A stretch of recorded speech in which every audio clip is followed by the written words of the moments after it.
Hi! Anong mga kalokohan yung mga pinagsasabi mo kanina sa meeting? Kalokohan. Di kalokohan yun na. Pinaghirapan ko kaya yun. Tsaka, kung kalokohan ng pagtatayo ng negosyo, di napakadami mo naman palang kalokohan pinaggagawa. Aray, sakit ah. Bakit may charity ka pa kasing nalalaman? Anong pakialam sa mga batang inabandonan ng mga magulang nila? Kaya, ang sama mo naman. Di naman nila kasalanan na iwan sila ng mga magulang nila eh. Basta kasi ikaw, di mo naranasan maging mahirap. Hindi mo alam yung salitang tulong. Aray! Masyado ka na ha! Inaapi mo na ako! You're not helping them. You're teaching the kids how to be over-dependent. Hindi naman natin sila pwedeng tulungan habang buhay.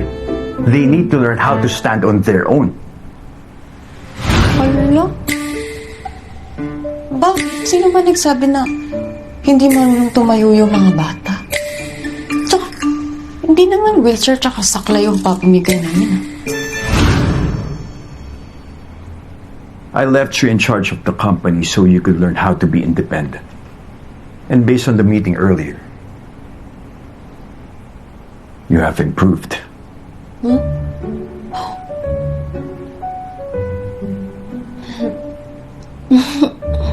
What? Anong hiningiti-ngiti mo dyan? Wala.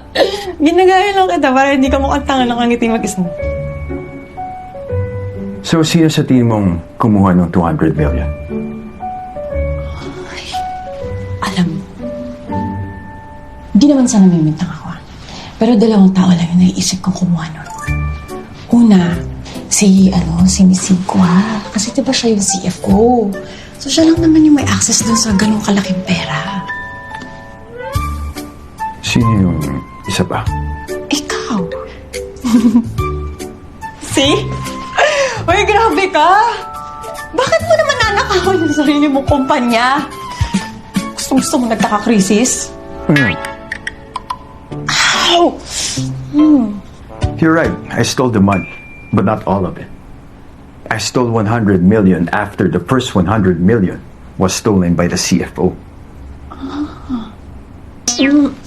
Aray! Sorry! What was that for? Dahil sa pagnakaw mo ng 100 million pesos.